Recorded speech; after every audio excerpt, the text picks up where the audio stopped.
de temperatura. Vamos a charlar un poquito sobre qué está pasando con los distintos tipos de dólar. Juan Manuel Telechea es economista, dirige el Instituto de Trabajo y Economía, tiene un newsletter que en un medio que a nosotros nos gusta, yo leo varios de los newsletters del medio Cenital, que es un medio digital. ¿Qué tal, Juan Manuel? Buen día. ¿Cómo estás, María? ¿Todo bien? Muy bien, por suerte.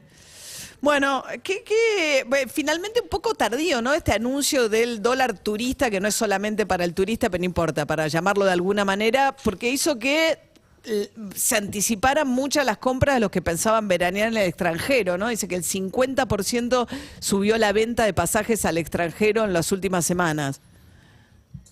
Sí, a ver, cuando uno mira un poquito la dinámica de lo que es el mercado cambiario, yo creo que la medida se veía venir, eso es un poco lo que estaba viendo todo el mundo, además varios medios lo habían adelantado, supuestamente Massa no estaba muy de acuerdo, pero la realidad es un poco esta, ¿no? Como que el gobierno llega tarde con la medida y eso ya implicó, digamos, si se quiere, una pérdida en cuanto a la capacidad de estos pasajes. Pero para poner un poquito en contexto y entender un poco lo que está pasando, básicamente hoy el mercado cambiario funciona a partir de los dólares que genera la economía de exportaciones de bienes y servicios, y esos dólares tienen que alcanzar para financiar todas las importaciones y además pagar los intereses de la deuda. Digamos que toda la cuestión financiera a través de la reestructuración de la deuda privada y de lo que ingresa extra este año del FMI alcanza para financiar los pagos de las amortizaciones y capitales.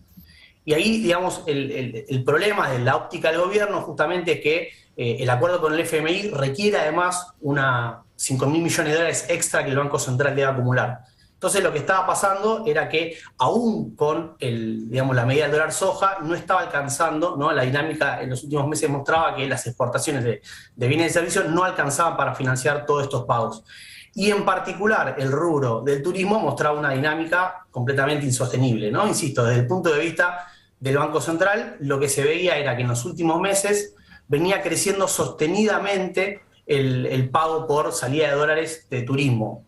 Para que tengan una idea, en agosto, que es el último dato disponible, fueron unos 800 millones de dólares, pero si lo comparamos contra febrero, tan solo, digamos, 6 meses atrás, fue el doble, ¿sí? Se duplicó la cantidad de dólares que venían saliendo de esta manera. Y además, insisto, esto teniendo en cuenta que a mediados de julio, Batakis había puesto un aumento ya del 10%.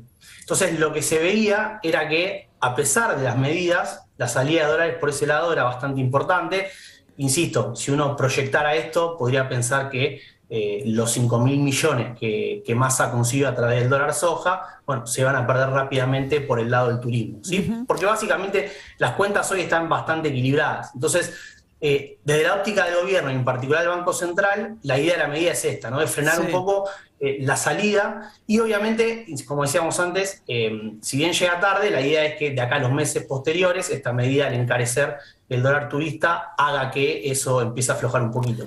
Claro, o sea, la idea sería o que la gente consuma menos, porque ellos dicen, en realidad esta medida, dicen, si bien son casi 3 millones de personas las que hacen consumos en moneda extranjera a través de la tarjeta, dice, son 200.000 personas, en teoría, los que gastan más de $300 al mes, ¿no? Que es a los que abarca esta nueva medida. Pero la idea, me parece, porque esa gente por ahí no va a dejar de consumir, en todo caso es que te convenga, ponele, comprar dólares en el dólar MEP o en el dólar blue, que vale menos que el dólar, ahora ese dólar vale 3.14, ¿no? Al que aumentaron ayer. Entonces decís, bueno, en lugar de pagar 3.14, te conseguís los dólares y los pagas con dólar billete. Exacto. Pero ahí, como siempre, ¿no? Hay que distinguir la foto, lo que está pasando hoy, de la película, ¿no? Lo que va a pasar en los próximos meses. Hoy a una persona, primero, ¿no? La persona, digamos, cuando le hablamos de dólar Qatar, toda esa gente ya sacó el pasaje, probablemente ya sacó el hotel, probablemente ya compró los dólares, eso ya estaría, digamos, cubierto. Lo que pasa de acá en adelante es que, por ejemplo, cuando vos hiciste gastos con tarjeta y tengas que pagar esos gastos, probablemente te convenga, si tenés los dólares, ¿no? Conseguirlos en el dólar paralelo, que es un poco más barato que pagarlos con el dólar tarjeta en pesos. Entonces, por ese lado, vos tenés un efecto, podríamos decir, positivo, que es justamente esto que charlábamos antes, de que le quita presión al Banco Central. Suponiendo... Pero mirando, digamos... Dale, decí, perdona. Perdón. Y mirando acá en adelante, el problema de fondo ahí es que Ahora esto va a agregarle seguramente una demanda adicional al dólar paralelo hasta que, podríamos decir, como en economía decimos, se arbitre, ¿no? Porque cualquier persona, el razonamiento va a ser, me conviene comprar en el dólar paralelo que está más barato y utilizar eso para liquidar al dólar turista, ¿no? Estamos hablando con Juan Manuel Telechea, que es economista. Ahora, Juan Manuel, también es cierto que estas 200.000 personas que gastan, pagan bienes personales y pagan ganancias, con lo cual todas estas percepciones que se les cobran hoy las descuenta el año que viene. Y sacan esa cuenta. Por ahí no... Claro, porque si vos descontás eso, claro, ese dólar hoy vale 200 pesos, que sigue siendo un Sí, dólar claro, relativamente barato. Sí, a ver, hay que ver cuántas de esas personas no pagan ganancias y bienes personales, pero es verdad que esas personas que lo hacen les conviene. Igual la cuenta no es directamente 2.14 porque tenés la inflación en el claro, medio, que es muy elevada, que hace que en 6 meses probablemente eso te coma el 50% de esa diferencia. Claro, ¿no? la Pero de FIPA todas aclaró maneras, que no le pone intereses, con lo cual es verdad, es que es sí, una forma de decir, pero igual yo pago ganancias sobre mis ingresos, no me los actualizan tampoco por inflación. No, claro. Lo que digo es que a vos, por ejemplo, lo que te está pasando es que a vos te van a devolver 100 pesos, pongamos, ¿no? A cada 6 meses, esos 100 pesos en 6 meses van a valer 40, Claro, 50 en términos de claro, el efecto que tiene la inflación sobre esa plata, ¿no? Cuando vos recibas esa plata, el poder de compra de ese dinero va a ser mucho menor que el que tenés hoy en día. Entonces, claro, pero ponele que no me lo devuelvan, sino que sea cuenta de ganancias, yo pago ganancias sobre mis ingresos actuales, en todo caso, el año que viene. Exacto.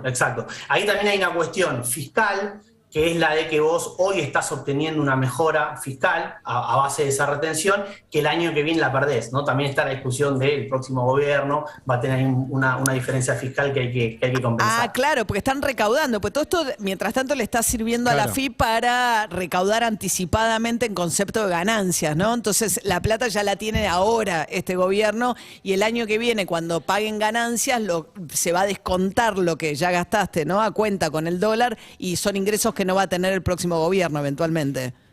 Exactamente. O sea, la medida, digamos, tiene un doble impacto positivo hoy. Por un lado, te desincentiva la salida de dólares por el lado del turismo, y por otro lado, te aumenta la recaudación, insistimos, ¿no? Transitoriamente, Claro. podríamos decir, porque después lo debería devolver.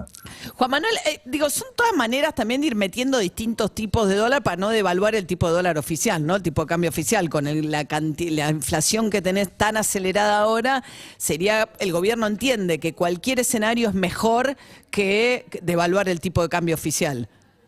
Sí, digamos, yo creo que la lectura es esa, ¿no? O sea, la respuesta rápida sería, la solución más rápida y corta sería aumentar el tipo de cambio oficial, pero obviamente eso implica en el contexto actual un salto inflacionario muy importante, una inflación que ya está acelerando, con lo cual las consecuencias de eso yo creo que nadie las sabe, ¿no? Nadie sabe dónde podría terminar la inflación y el tipo de cambio si vos aplicás una medida de ese estilo. Entonces, la solución intermedia que el gobierno encuentra es la de ir, ¿no?, incorporando impuestos, retenciones, regulando importaciones como una manera para, lo que decías antes, ¿no?, generar diferentes tipos de cambios sin tener que devaluar el tipo de cambio oficial. Obviamente que esto genera un montón de problemas en la economía también, y además a un punto en el cual, si vos regulás las importaciones, si pones un dólar a la soja, pones un dólar al turismo, pones un dólar a los servicios, bueno, al final del día es como que el tipo de cambio oficial no va a ser referencia de prácticamente ningún precio, entonces pierde ese efecto que es el efecto de anclar la economía, ¿no? Entonces es una situación bastante complicada, el gobierno está optando por, podríamos decir, aguantar. Juan Manuel Telechea, economista, dirige el Instituto de Trabajo y Economía. Gracias, Muchas gracias a ustedes. 8:45 de esta mañana con mucho sol, fresca todavía, 14 grados 6, pero recuerden que la máxima de hoy es de verano.